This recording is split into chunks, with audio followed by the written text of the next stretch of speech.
So you guys know how you get in that mood sometimes.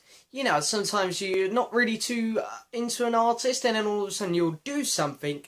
Like the other day, I made my video on my Phil Collins "Take a Look at Me Now" vinyl box set, and then all of a sudden you just get in a big mood. Like I just got in a big Phil Collins mood. It's kind of happening to me right now.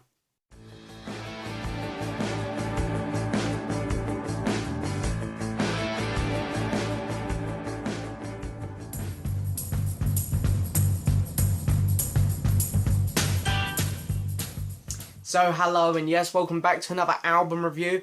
Now then, I know it hasn't been too long since the last one, and generally I've been uploading videos pretty crazy lately. I've had quite a few coming up recently. And yeah, that's mainly because, you know, I've got a little bit more free time on my hands now. And I've really been enjoying making videos lately, so well, why not? Let's do another one. And since I done my video on the Phil Collins "Take a Look at Me Now" vinyl box set, I really have been in a bit of a Phil Collins mood. Been you know, just playing hits on my phone lately and just enjoying them. So I thought I'd come back and do another review of Phil Collins. I'm not finished yet on Phil. I want to do some more Phil Collins talking before I kind of let him slip away a bit. And then, you know, I'll always come back to him. I mean, huge Genesis fan, huge Gabriel fan, huge Phil fan, Steve Hackett, Tony Banks, Mike Rutherford. I love them all. So I'm always going to keep coming back to Genesis and their solo careers. But yeah, I thought, you know, just before I kind of fade out of Phil again, I'll come back and do another album review for this, for you guys.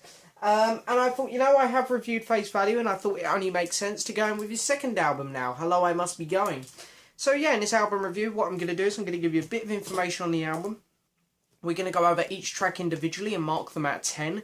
Then I'm going to show you my copy of the vinyl record and mark the artwork out of 10. Then we're going to take all of them scores, divide it by the total number of scores given. That's going to give us an overall marking out of 10, and then when we've done that, we're going to head over to the album ranking board and see where it ranks compared to other albums I've reviewed on this channel. So anyway, without further ado, let's crack right down to it. Phil Collins' Hello, I Must Be Going. So then this was his second solo album, released on the 5th of November 1982. Unlike his album before, Face Value, which hit number 1, this one hit number 2. And in the US it hit number 8, so it didn't do great in the US. It hit number 1 in Canada though, so well done Canadians, you guys knew what you were doing. This album here actually got him nominated for Best British Male Artist of the Year. He didn't unfortunately win it. I believe he got that in 1984 and he lost it to Michael Jackson. But yeah, this is a very interesting album because this one here has a very dark feeling, kind of like it really is part 2 of Face Value. The way I look at Phil Collins' career is I look at it's kind of like almost he had double parter albums. He had Face Value and Hello, I Must Be Going, which were very raw, dark albums coming off of his divorce and whatnot. And then you had No Jacket and But Seriously, which I feel kind of the 80s fun-loving ones. Then you got Both Sides and Dancing to the Light, which are kind of home recordings. And I guess so is Testify, so you can kind of chuck Testify in with that lot. And then Going Back was kind of just like, goodbye world, as he thought he was retiring at that point, but he has come back since, which is good for the remasterings, and hopefully a new album soon as well. But yeah, so this album here, what I feel like is a part 2 on Face Value, and I really find it's an in-between album, between Face Value and No Jacket. I really feel it has little elements of both them albums. It kind of takes some dark stuff from Face Value, and it takes some fun, upbeat 80s songs from No Jacket. So this album here is kind of the perfect mixture of the two, I find. So that's really good, because I do love both them albums. You know, Face Value I have reviewed, I think it got a 5.6 out of 10, which is just above average, so not too bad. No Jacket Required, I wouldn't want to say what I'd give that out of 10. My guess would probably be a high 6 or a low 7. And yeah, this album here really feels kind of in between. You get the best of both them albums, I find. So that's really cool. So on this album we get 10 tracks, I believe. I haven't actually counted them. I'm just going off the top of my head. 3, 5, 8, 10 tracks, yeah. So the album is pretty well chopped up. You get quite a bit on it. I mean, it could be more full, but it could have less on it. So it's a good mixture there. Pepsi. On the Pepsi today, so excuse me if I get, you know how I get, you guys, you know I get gassy at times. But yeah, so anyway, let's get started now on the tracks. So then the opening track is I Don't Care Anymore, which is one of his own songs. Really dark song. A bit of not the perfect opener, I don't think, because it really does feel exactly the same as Face Value, and not all of this album does. So I think it would have been nice if he opened with another track like I don't know. It don't matter to me. I'm not a big fan of It Don't Matter to Me, as we'll see when I get there. But you know, it just would have kind of, you know, as people put this album on for the first time, it would have said, hey, this is going to be a bit different to the last album, because it is. But this one here kind of opens up and is a bit like, we're going to start off feeling the same, but it doesn't matter, because this is a great song, one of the better songs on the album, to be honest. The lyrics are about his first marriage breakdown, of course. And it opens with this really cool drum beat, which is really cool, sounds really good. Very raw on the vocals, I feel, and Phil kind of always lays down his very similar vocals on nearly all of his albums. This is the one album where he gets a bit experimental with his vocals, I think. And, you know, you can really hear the rawness behind his vocals here. And it sets this kind of very unusual tone, and the song kind of builds upon it as it goes on. It gets heavier, adds more layers to it, more instruments come in, and it's a very strong opening track. I love it. It was one of the singles released for the album. Could have been the first or second, I can't remember what came first between this and Can't Hurry Love. But this was a very strong opener, actually, in the end. You know, I still think it would have been better if something else opened it, because it would have set a bit of a better tone for the album as a whole, I think. But this is a great song. I'm going to give this one an 8 out of 10. Very good song. And then we get the track I Cannot Believe It's True, which is a much lighter feeling song. This one here showing a lot of signs of the 80s. Really reminds me of the No Jacket Required feel to it. So it's, you know, a very fun song. The lyrics are pretty average, I guess. The lyrics are okay. The vocals are very fun. This is Phil being a bit more upbeat and lively with his vocals. Kind of, you know, just normal Phil, how you'd expect him to be singing, to be honest. But the song doesn't do too much as it goes on, I find. It's a very simple song, but it's fun. It's fun. So I don't want to give it under a 5 because it's fun, I enjoy it. Don't want to give it a 5 because I feel it's a little bit above average. So we're going to go with a 6 on that track. And we get a track called Like China, which is one I've always actually enjoyed a bit more. One of his own songs again, a cheerful song which basically he sings in a Cockney accent in this one. British Cockney accent, which is very interesting for the first verse. And then it gets very annoying very quickly. I'm not a big fan on the Cockney accent. As I say, it's good on this song for the first verse. It's like, okay, this is a bit different. Phil sounds a bit different. And then, you know, we get so far with the song, and it's like, drop it, Phil. Come on, we've had enough now. But anyway, he does sing pretty much the whole song in it. But, you know, he kind of tones it down a bit. It's not that the accent isn't as strong as the song progresses. As you go into more verses, the song kind of builds more layers upon layers again. And it has a really cool guitar in it. It opens up with this amazing electric guitar, and the electric guitar kind of goes on through the song, which sounds really good. And yeah, I mean, overall, decent song. I'm going to give this one a 7 out of 10. Then we get a track called Do You Know, Do You Care, which starts off with this slow, kind of proggy kind of sound to it, only at the start. Kind of feel, you know, Phil always loves to go back, I find. You know, a lot of people say, with Pete Gabriel's first album and Face Value, you know, Phil and Peter both done it on their debut solo albums. They're kind of doing a little nod and wink to some prog sounds from Genesis as if to say goodbye. I think they always done little nods and winks to the proggy Genesis sound. They always come back to it, and I really feel at the start of this song he does it. However, this song starts with a cool drum beat, but it's an interesting song. It starts off really well. I do like the start, but the song, for me, is just boring. It doesn't do much for me. I don't dislike it. It kind of just like, yeah, okay, it's there. It's definitely one of them filler tracks. As I say, it just generally not much happens in it. The lyrics are pretty average. The vocals are pretty average. Everything about it is pretty average. So I am going to give this one a 5 out of 10.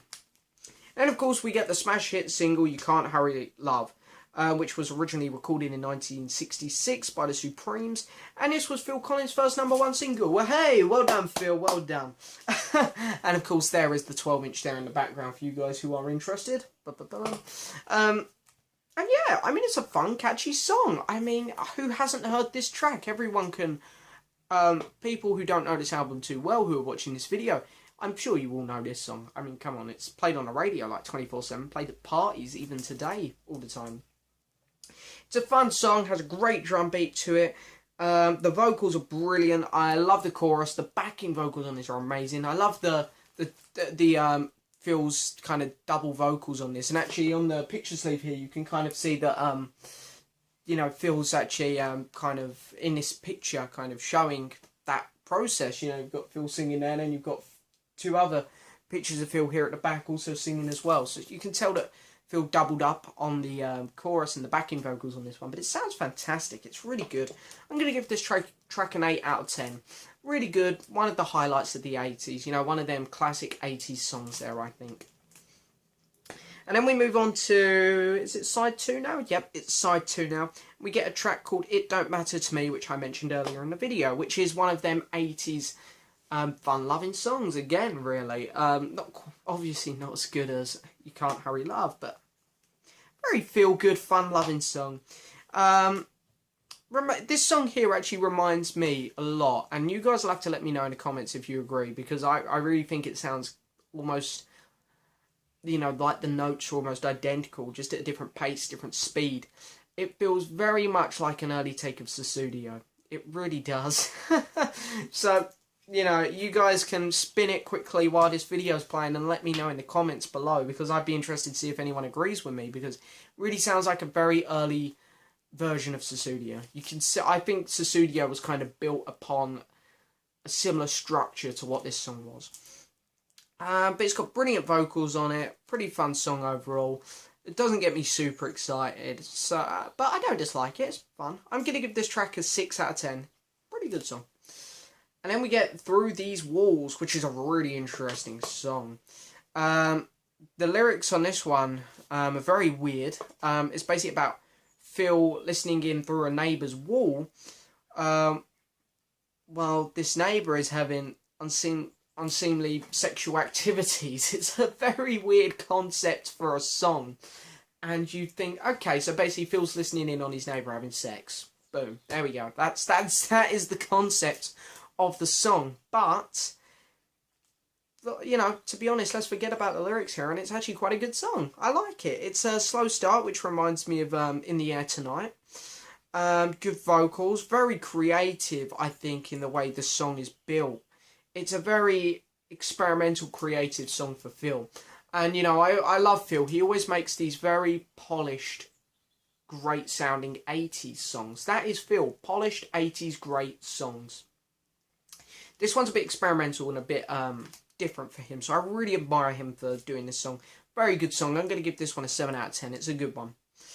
And then we got Don't Let Him Steal Your Heart Away, which is a nice piano track actually with Phil. I really love it. You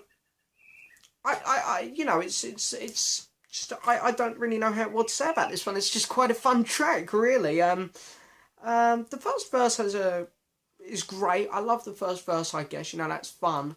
And then, of course, after the first verse, the second verse adds on a whole new layer of instruments over the top. You get guitars coming and stuff. And, yeah, I really think this song would have been aiming towards an 8 or a 9 out of 10 due to the first and second verse. But then, you know, they done the first verse, and then the second verse built on all these more instruments. And then that continues throughout the rest of the song. So I think it needed to add another layer on at some point for it to remain as interesting as it did at the start. Because at the start, it was great. It was going brilliant.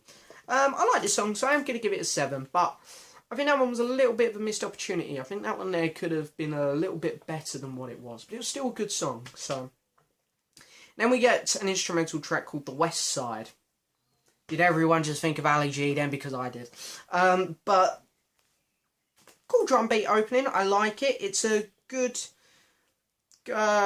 song. Has a lot of sax solos in it, which are fantastic. However, for an instrumental, it just generally doesn't do much for me. And, you know, I say this every review when I come across an instrumental. I like it to have a little bit more to it. I like solos in it. And this one does have a sax solo in it, but it goes on throughout the whole song. It gets very boring very quick. And again, the song just really doesn't do much for me. And I am going to give this one a 4 out of 10. And then we've got Why Can't It Wait Till Morning, which is another slow one with Phil at the piano. But it's a very, very, I would use the word beautiful, this song. It is a very nice, slow, easy listening love song, which is really nice. You know, you get these cheesy love songs, of course, you know, a lot of the time now, but, you know, you've got to be a bit of a sucker for them at times, and it's quite fun. I like it. I'm going to give that track a 7 out of 10, so yeah, pretty good there. But anyway, that's it there for the tracks themselves. That seemed to go really quick, but I'm looking at my time, and it's telling me only 15 minutes, so it wasn't too quick. Okay, so now let's take a look at the record. And what I've done here is I've actually pulled the wrong one down, because this is my US pressing, which was sent to me by my incredibly good friend in America, James Larbin, vinyl collector James. And this one's so cool because it's in the shrink, which is amazing, because shrinked records are so hard to find here. But I can't show you guys the gatefold now, so what I'm going to have to do is, whoop, whack the camera. I'm going to have to slow... Actually, no, I'll tell you what I'll do. This one's already out of shrink. I'll just pick up my... This is, of course, the 2012. No, 2012? What am I on about? 2015? Might have been 16. I've completely lost track now. I think it was 2016. Reissue there of Hello, I Must Be Going. And, yeah, I did just do a review on the entire Take a Look at Me Now box set, if you're interested in seeing that. Got to be careful with this one because it fingerprints up really good. But, yeah, so anyway, we got modern day feel face on this one. Then, of course, the gatefold. Which is really cool. You get loads of pictures from the making of the album here. And then inner sleeve. You get all the... Oh, that's the inscription there from Phil. You get all the lyrics. I'm pretty sure the original sleeve is very similar. And then the label. I know the label's very similar. So, yeah, that is the Hello, I Must Be Going. And I'm going to give out of 10 the album artwork. I really love the cover. I really love the gatefold. And they haven't just given us a plain white sleeve. However, the back cover is almost identical. Just the different side of Phil's face. It's would have been nice to see something else on the back cover. So, I'm going to go with an 8 out of 10 on that. An 8 out of 10 for Phil Collins. Hello, I Must Be Going artwork. So now what I've done is I've actually added up all of those scores which I've given all of the tracks. So that's 10 tracks. Added on the artwork score. So that's 11 scores given now. And divided it by 11. And Phil Collins, Hello, I Must Be Going overall is going to get a 6.6. So a whole point improvement over the first one. So I'm pretty sure the first one was a 5.6. But anyway, let's find out. So let's head over to the album ranking board. So yes, of course, here we are back over to the album ranking board. I mean, look at this thing. It's looking like a masterpiece now. I mean, we've got so many bloody titles on it now. Anyway, here's the slip. Actually, quite a small slip. Just realising. Phil Collins, Hello, I Must Be Going there. And with a 6.6. So this one's going to go just about here. And, yeah, beats face value out by 0.9 because face value was on a 5.7. In fact, what I'll do is I'm going to bring the camera over here. You can see my clothes as well while you're on it. So you can see the album ranking board there. We've got nothing down here yet. Just give you guys an update. We've got John Lennon, Yoko Ono there. Sometime in New York City. Sorry about the awful camera skills here. I'm doing this all but cack-handed. Then we go up to 4.7 with the Who Face Dances. We go up here and we've got the Electric Light Orchestra, No Answer, on a 5.5 there. There's Face Value. Then we got George Harrison's 33 and a third. And there's Hello, I Must Be Going. Paul McCartney's McCartney. Lindsey Buckingham's Go Insane. Pete Gabriel Carr. Mudcrutch with Mudcrutch. Go up a bit more. Eric Clapton's I Still Do. Mudcrutch there in the middle. Then there's 2 actually in the 9s, believe it or not. We've got Eric Clapton's Back Home and Derek and the Dominoes, Layla on a 9.4. So, yeah, actually I've got to be honest there, just looking at that. Phil Collins didn't do that much. I think he done pretty good actually there with Hello, I Must Be Going. My prediction before doing this review, I would have said a low 6, but he got a high 6. So, good job, Phil. So anyway, that is it for this album review, guys. Now, that was a great one. I had a lot of fun filming that. It's been a great day today, in case you guys can't tell. Over here in the UK, it's a miracle. The sun is out. The sun is shining. Of course, we've just had the European England v Wales and England won, so woohoo. It's been a fantastic day for me over here. And I had a lot of fun filming that video. That was great.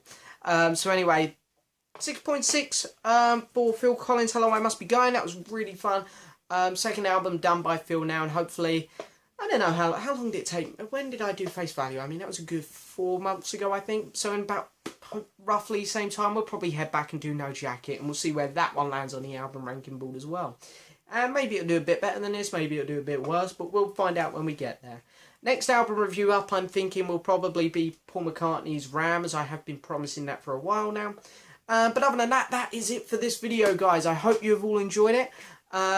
Please hit the subscribe button, like the video, and leave a message, and I'll see you guys next time. See you later.